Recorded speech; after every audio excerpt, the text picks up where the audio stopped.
be dispelled. I'm hearing black people going around saying that slavery destroyed the black family. Nothing could be further from the truth. Slavery didn't destroy the black family. Do you know that we were still getting married through slavery? Jumping the broom in secret, even under punishment of death. We were married during Reconstruction. We were married during civil rights. When do you begin to see the rise of the single-parented black female household? 1970.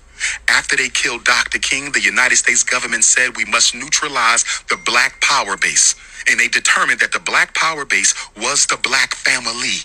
It was independent black skilled men and women who financed King, financed Mr. Garvey, financed Mr. Muhammad, financed SNCC and CORE, the Freedom Riders and the sit-in movement. So they said, if we want to crush the black struggle, we got to crush the black family. So guess what they did in 1970? King dies in 68.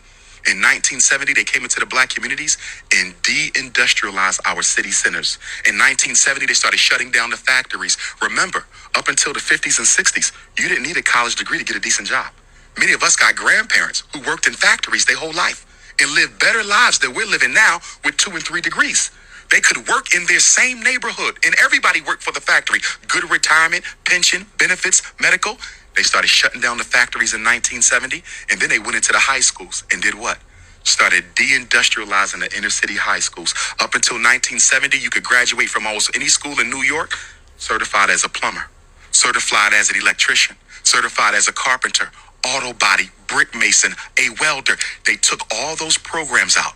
These are the skills that pays the bills, gentlemen. As long as you have a skill, you can always feed your family. But if all you got is college degrees, you might end up in the unemployment line. Why? Because the skills that we learn in college are not necessarily marketable to other black people. I'm a psychologist.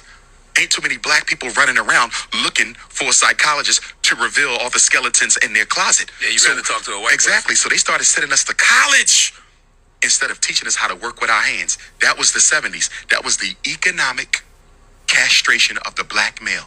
Now let's go to 1980. The CIA comes in, cocaine import agency.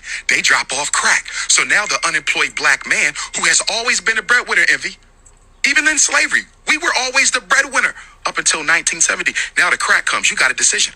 I can sell this crack and try to put some food on the table, or I can smoke it to deal with the fact that I'm no longer economically relevant to the black woman. And let's be clear, the decade of the 70s was the decade of making the black man economically irrelevant to the black woman. We're the only man in America who is out-earned and out-educated by our mates. No other woman in America out-earns and out-educates their mates. And this is not the black woman's problem. I want to be clear. This was systematically done to make us irrelevant to our family.